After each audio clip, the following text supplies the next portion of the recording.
పరిస్థితులు కనిపించలేదు. సో సరే, ఈ అంశం అయిపోయింది. ఇప్పుడు సంక్రాంతి వస్తోంది, మీకు తెలియంది కాదు. సంక్రాంతి అంటే ఎక్కడైనా కానీ సో సినిమా, ముఖ్యంగా సినిమా గురించి చర్చ జరుగుతూ ఉంటుంది.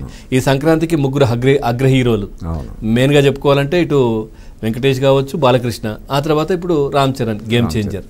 ఎట్లా ఉండబోతోంది ఏంటి? 3 సినిమాలు కూడా పోటాపోటీగా ఉండే అవకాశం ఉందండి. అంటే ఎలాగైతే మీరు ఇందాక అన్నారు, సంక్రాంతికి ఏంటంటే మన తెలుగు వాళ్ళకి ఒక కోడి కోసుకోవడం ఎలా ఒక ఆనవాయితీలో భాగం, సినిమా చూడడం కూడా సంక్రాంతి సందర్భంగా కుటుంబ సమేతంగా సినిమా చూడడం అనేది కూడా ఒక భాగం. కాబట్టి అందుకే మీరు అన్నట్టు సంక్రాంతి సందర్భంగా తమ సినిమాలను విడుదల చేసుకోవడానికి ఏమాత్రం అవకాశం ఉన్నా కూడా హీరోలందరూ కూడా పోటీ పడతారు. అందరికీ అవకాశం ఉండదు. మ్యాక్సిమం సంక్రాంతికి వస్తే బాగుంటుందని చెప్పి ఎక్కువ మంది భావిస్తారు. ఎందుకంటే సంక్రాంతికి ఉన్న స్టామినా అటువంటిది. ఇప్పుడు మీరు అన్నారు 3 సినిమాల్లో ఎవరు విజేత అయ్యే అవకాశం ఉంది అని.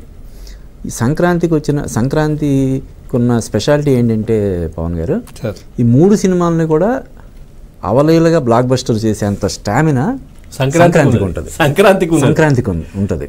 అవును. సో అందువల్ల ఏమాత్రం అంటే సంక్రాంతి విడుదలయ్యే సినిమాల్లో కొంచెం మామూలు టాక్ వచ్చినా కూడా పెద్ద హిట్ అయ్యే అవకాశాలు ఉంటాయి.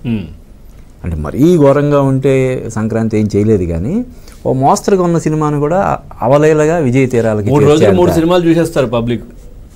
పైగా ఇప్పుడు ఈ 3 సినిమాలకి 2 రోజులు వ్యవధి ఉంది. రేపు గేమ్ చేంజర్, 2 రోజుల తర్వాత డాకు మహారాజు, ఇంకో 2 రోజుల తర్వాత సంక్రాంతికి 2 రోజులు వ్యవధి ఉంది. వీళ్ళు చూసే కలెక్షన్లు కావచ్చు, ఇవన్నీ విదేశాలకు సంబంధించి ఎక్కువగా.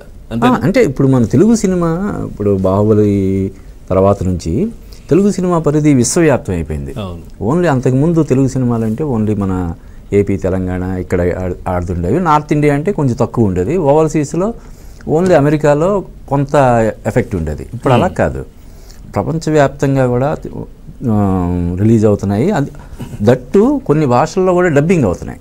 ఇప్పుడు మన ప్రతి తెలుగు సినిమా ఇంచుమించుగా హిందీలో రిలీజ్ అవుతుంది, తమిళ్లో రిలీజ్ అవుతుంది, మలయాళం, ఇలాగ అన్ని భాషల్లో కూడా విడుదలవుతుంది. కాబట్టి సినిమా మార్కెట్ పరిధి విపరీతంగా పెరిగింది. ఓన్లీ థియేటర్కల్ మీదే కాకుండా డిజిటల్ రూపంలో, ఆడియో రూపంలో, ఓటీటీ రూపంలో, శాటిలైట్ రూపంలో, ఇన్ ఫిలిం బ్రాండింగ్ రూపంలో, ఇలా రకరకాలుగా ఆదాయ మార్గాలు ఉన్నాయి. అందుకనే ఇప్పుడు మన తెలుగు హీరోలు అవలేలగా ఒక 100 కోట్లు, 150 కోట్లు, 200 కోట్లు. అది కాకుండా సార్, ఆ సినిమాలో కూడా సీన్ బట్టి ఏదో కోకోకోలా లేదంటే చేతిలో పట్టుకొని ఆ విధంగా కూడా ఇప్పుడు మన తెలుగు హీరోలు బాలీవుడ్ హీరోల కంటే కూడా ఎక్కువ రెమ్యునరేషన్ డిమాండ్ చేసే పొజిషన్లో ఉన్నారంటే కారణం ఏంటంటే తెలుగు సినిమా పరిధి విపరీతంగా పెరగడం. కాబట్టి ఇప్పుడు ఈ 3 సినిమాలు కూడా హ్యాపీగా సూపర్ హిట్ అవ్వడానికి అవకాశాలు అయితే పుష్కలంగా ఉన్నాయని చెప్పొచ్చు. ఏదైతే గేమ్ చేంజర్ ఉందో, గేమ్ చేంజర్కి కొంచెం ఇండియన్ 2 ఎఫెక్ట్ వల్ల కొంత క్రేజ్ పరంగా కొంత వెనకబడి ఉందనుకుంటే, మొన్న విడుదలైనటువంటి ట్రైలర్ కానీ జరిగిన ప్రీ రిలీజ్ ఈవెంట్ కారణంగా దానికి కూడా విపరీతమైన హైప్ వచ్చింది. ఇంకా డాకు మహారాజ్ అంటే బాలయ్య వరుసగా 3 సినిమాలు సక్సెస్ కొట్టున్నాడు, హ్యాట్రిక్ కొట్టున్నాడు. మళ్ళీ ఇంకో హ్యాట్రిక్కి శ్రీకారం చుడతాడనే అంచనాలు డాకు మహారాజ్కి ఉన్నాయి.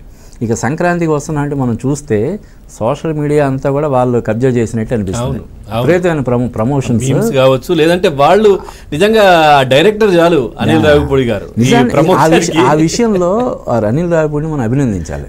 ఎందుకంటే ఒక సినిమాని, అవునండి పవన్ గారు, ఇప్పుడు ఒక సినిమాని తీయడం ఒక ఎత్తు అయితే, ఆ తీసిన సినిమాని ప్రేక్షకులకు చేరువ చేయడం అనేది ఇంకొక ఎత్తు.